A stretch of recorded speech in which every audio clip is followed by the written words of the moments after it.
Today, we are going to talk about a force that can create so much harm.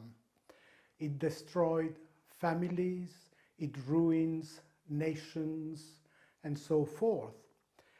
I'm talking about anger, and anger which goes into rage.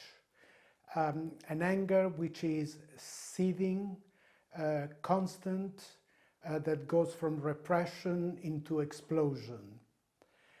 And I understand that there are forms of anger which sometimes you need them when there is a very, very strong injustice, or you need that force of saying no to move a blockage.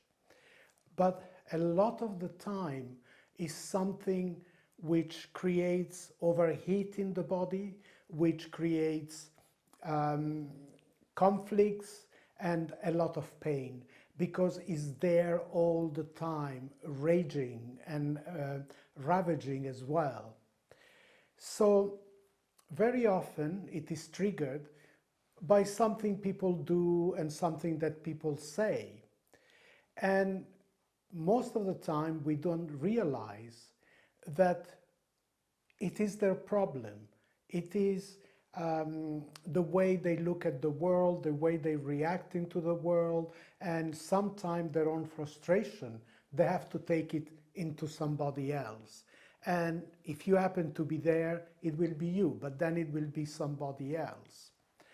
So this kind of energy in our body, when it really piles up, it creates so much damage. And in some cases, not all, but in some cases, it can create ulcers, headaches, and spasms, and all kinds of problems like that. We contract with it.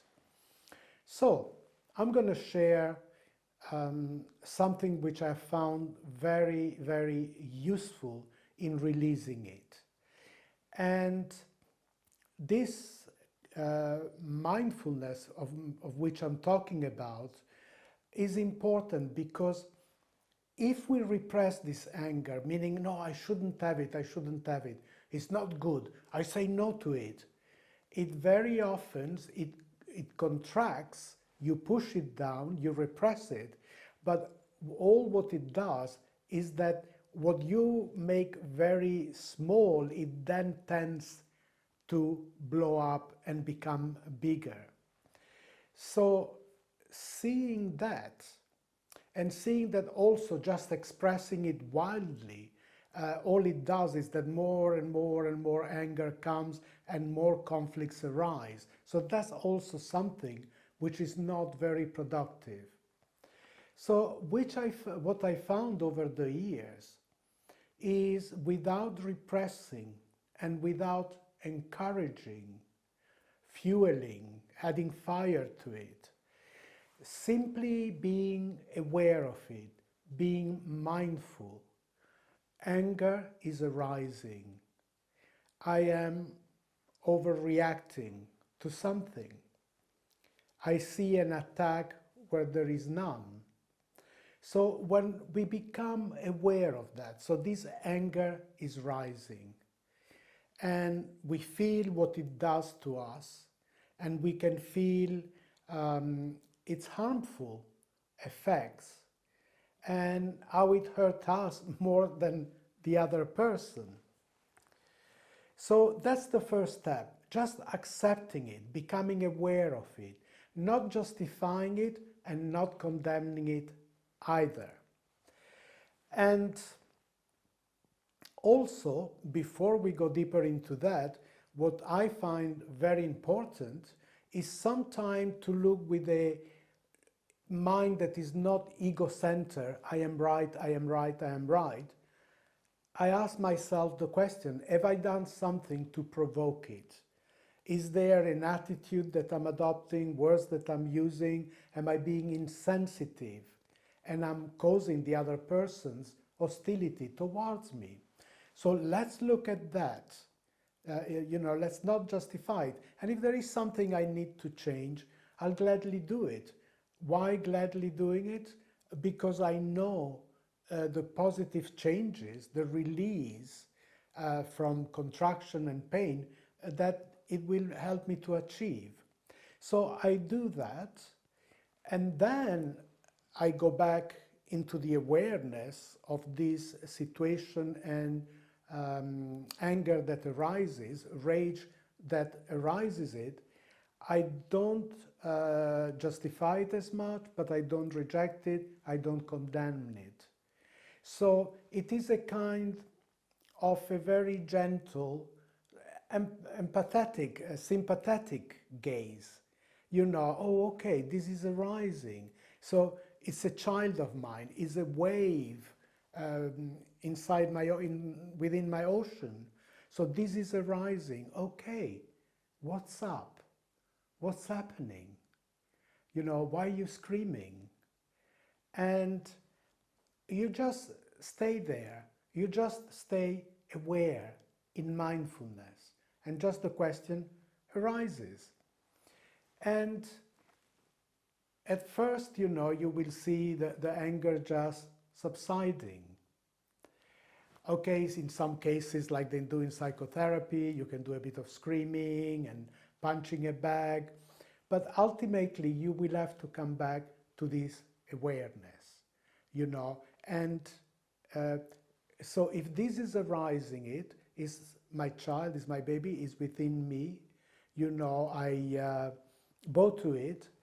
And the awareness is simply asking, where is this arising from? What is it? And my experience, after a long time of awareness and meditation, is, and this is very interesting, just listen to me, it comes from a sense of powerlessness. You know, something has been said to me, something has been done to me where I feel overwhelmed. And the only way I know is like a screaming child, is to shout and scream, or to feel really furious, because I feel this will enable me to discharge it, to be free of it. And I understand it, because to the little child, sometimes it will be useful. Throw a tantrum, scream and shout, and then you feel better. But it doesn't always work as good when we are adults and we are dealing with other adults in adult situations. So when we sit in awareness without hostility towards it, with an empathic or empathetic mind, and we simply just ask the question, what is it? Very often you will see the beauty of it is that somehow a response, a kind of a vision answer, feeling comes. And very often is some old frustration, something from the past. It could be our childhood, who knows, it could be our rebirth if they are there. It could be the conditioning of the group of people we live in, our nation, our DNA, who knows. But the important thing is that we come in touch with that frustration, with that weakness in a way, that sense of powerlessness. And we accept it, and we smile at it, kind of. And the beauty that you will see happen, is that this sense of constriction, it will start releasing. That love which is within you will be the healer, because it's from within you that the healing can come. It's not a belief in something that is going to do it externally from you. Yes, it can help you to have that belief, but ultimately you will be your healer. You can be helped in the process, but it is your own empathy, your own love, your own acceptance that will cause that contracted energy again to relax. And then to see, yeah, okay, this has happened, but it's not the reality of who I am. You know, it doesn't really affect my being, my joy of being, my peace is not affected. And it's a beautiful transformation. And we'll talk more about the mindfulness of feelings and so forth, although in my playlist under Buddhism and Eastern meditations, there is a lot about it. And so this is a very beautiful journey, because it's a journey of liberation.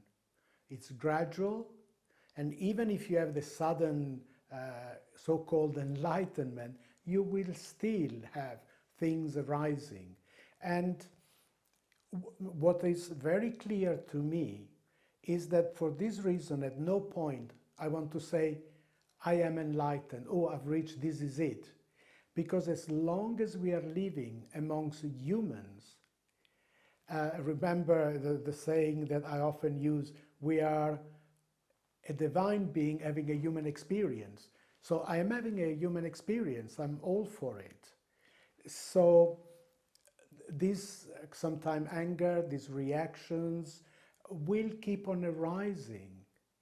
But the beauty of it is that you will see they are not as deep, they don't last as long, and they're more easy to deal with, and you go back to your peaceful nature. Of course, on occasion, there could be something quite serious arising. Truly, somebody is trying to create a major problem in your life. So you go through moments of anguish, of anger, you go through all of that. It's natural.